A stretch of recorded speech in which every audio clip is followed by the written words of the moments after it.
Welcome back once again, my friend. We are on Unit 3, Lesson 5, Part 2, and we are going to do the last couple of application problems. I love these because I like to draw. I like to get a little artsy. I like to represent this math as it applies to real-life situations. I know this might not be real for your life, but you know what? When you ride a Ferris wheel or something in nature, it better be real to someone who designed that Ferris wheel. Otherwise, you are not going to have that pleasant of a ride. So, let's get going. Let's take a look at this and let's just dive right in. Okay, applications. Example 1. A base of a Ferris wheel at Darien Lake is 1 foot above the ground. Okay, draw and label a sketch of one cycle of a car on the wheel that starts in the 6 o'clock position if the radius is at 30 feet. Now, I'm really not too concerned about the position it starts at, okay? This is just kind of extra fluff to me, all right? The real information to me in order to do this problem, all right, is 1 foot above the ground. That's where the base of the Ferris wheel is, okay? And something else that is ultra important is that the radius is 30 feet. So, oh my goodness, let's draw this scenario. So, if I have a Ferris wheel, okay? Bam. Here's the ground. Here's a cart. We'll call this, here's one of the carts right here. All right. Ferris wheel. Hopefully something, it's not just suspending. It's just hovering in the air. That would be remarkable if it was. Okay, and here's the highest point that the cart can get. Okay, who cares about the 6 o'clock position? All right. Right now, this little gap right here is 1 foot. It's 1 foot above the ground. All right. Now, it tells you the radius is 30 feet. So from here to here, okay, this measurement, half that circle is 30 feet, which means, all right, off the ground, okay, off the ground. When I say off the ground, I will do this in green. From the ground all the way up to here is 31 feet, okay? And since the radius is 30 feet, that means it's another 30 feet to get up here, which means, and I'll do this next one in purple, from the ground all the way up to the top is 30 plus 30 plus my 1. So that's 61 feet. All right? So let me highlight the important stuff here. 31 feet, 61 foot, and actually 1 foot. As I draw this out, this right here is the middle of my Ferris wheel. So right there is going to be my midline. That's my midline at y equals 31, because it's 31 feet off the ground, right? It's my 1 foot plus my 30 feet in the Ferris wheel. So if I were to actually graph this, okay, we'll go here, there's the ground. Move this over here. Really not a good spot to put that right now, but let's see. My midline, okay, my midline, that's the middle of my curve. This is 31, okay? Here's 0, a height of 0, that's the ground.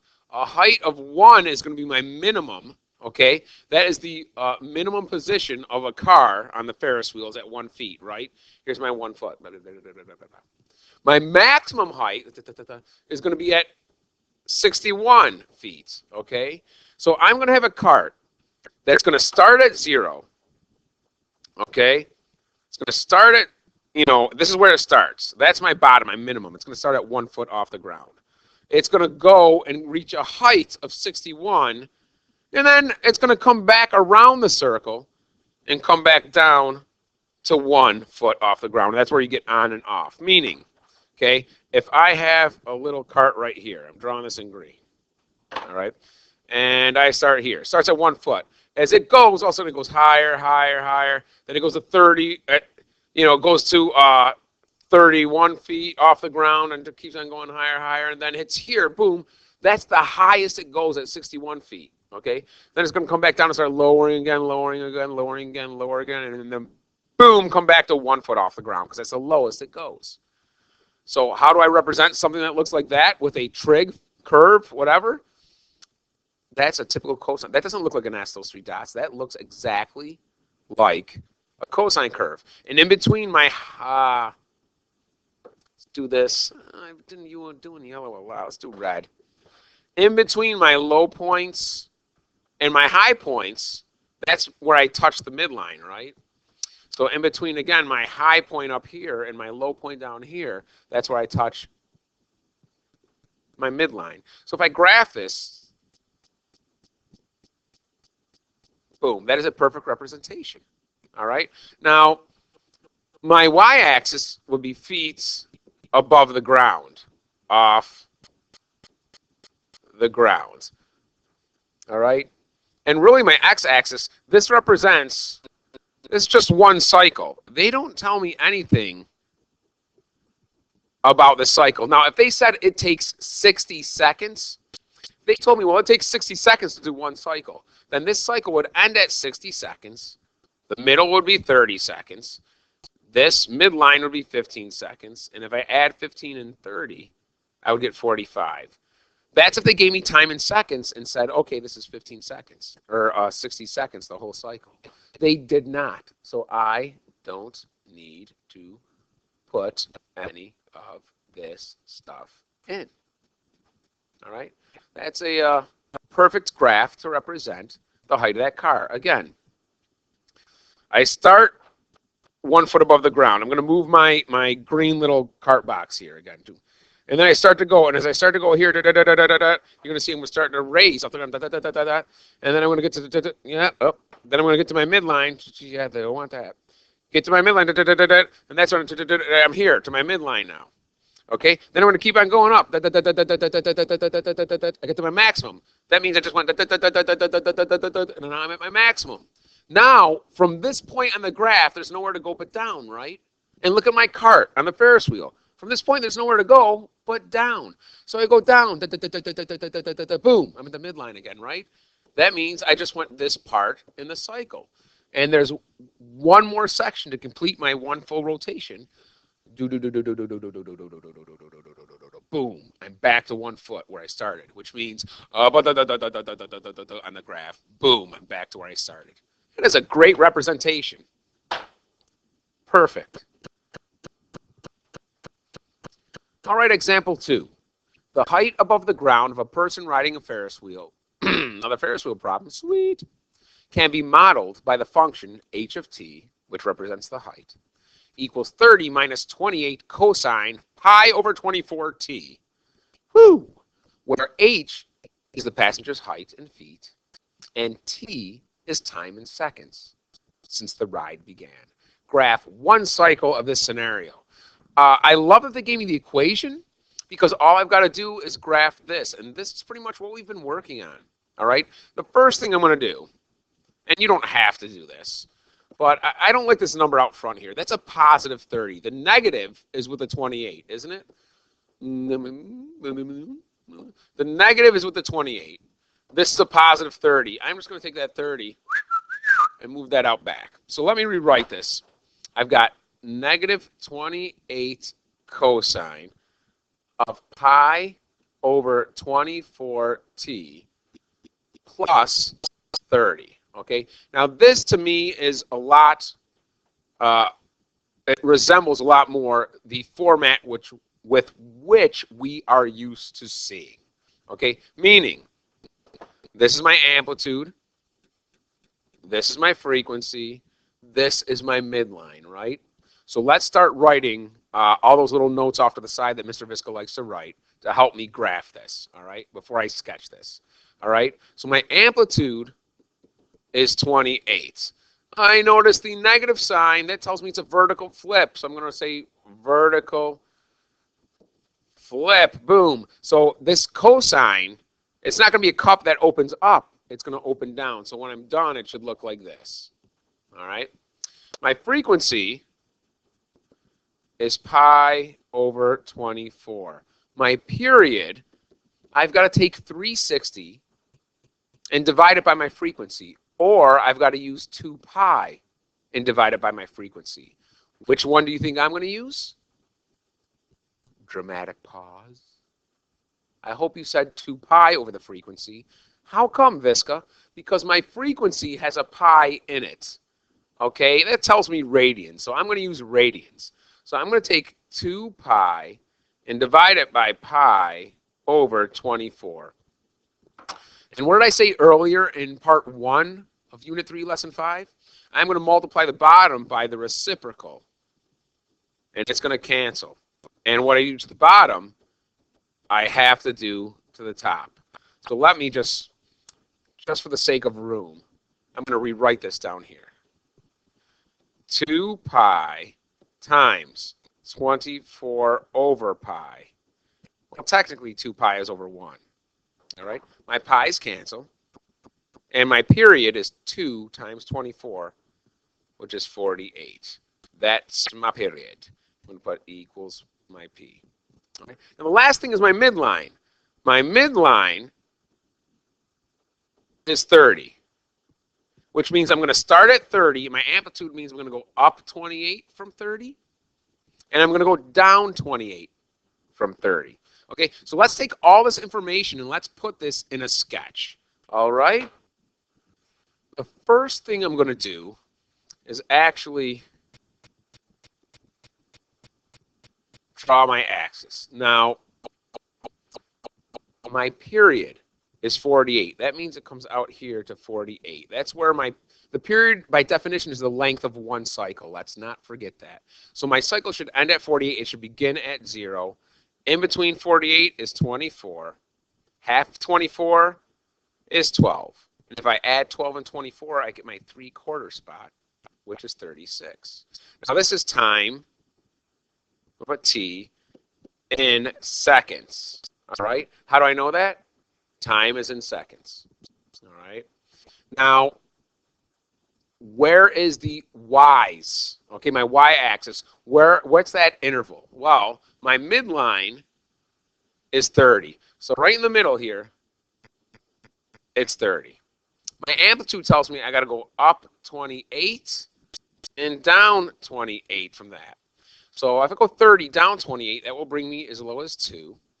And if I add 28, that will bring me as high as 58.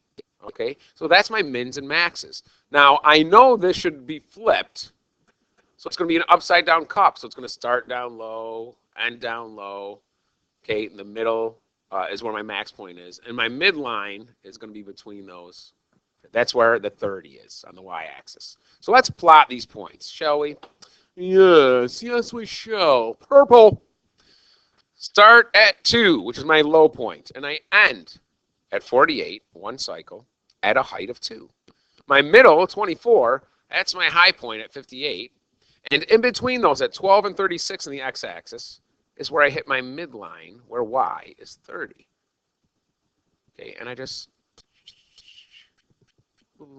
that's a perfect graph. Okay, and actually, if you want to make it perfect, you should really do 2 things. Since I labeled the x so nicely, I'm going to label the y. This is my, purple again. This is my height, but that's in feet, right? How do I know that? Because my passenger's height is in feet, okay? And if I was really good, I would label this, and I should, because you know what? I'm proud of the work I did. So, and obviously, I'm just going to write this equation. That would be my label for my graph, okay? That's a perfect graph. I love it. If I saw this on a quiz or test just like this, well, of course, this is from my mind. This is how I envision everything. I would just be, I would say to myself, this student really knows what's going on. They really got it going on. So let's start answering some of these 3 questions below that relate to this graph and this problem. So what is a passenger's initial height? Whenever you see initial, that's the start. That's when my time is 0. So when time is 0, my height is 2. Okay, so when x is 0, my x-axis is 0, my y is 2, and that represents the height. So it's 2 feet. Okay, because remember, my height is in feet. All right? So basically, it's this coordinate right here. It's at 0, 2. You can say this is x and y, or this is t and h for time and height. But at time 0, it's at a height of 2. All right? So at what time does the passenger reach the top of the Ferris wheel? The top of the Ferris wheel is the highest point. Bing, bing, bing, bing, bing, bing, bing, bing, bing, right there. So at what time? That is the x coordinate. If I want the coordinate here, that's when x is 24.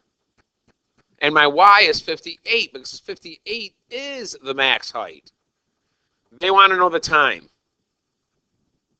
That's the x-axis, isn't it?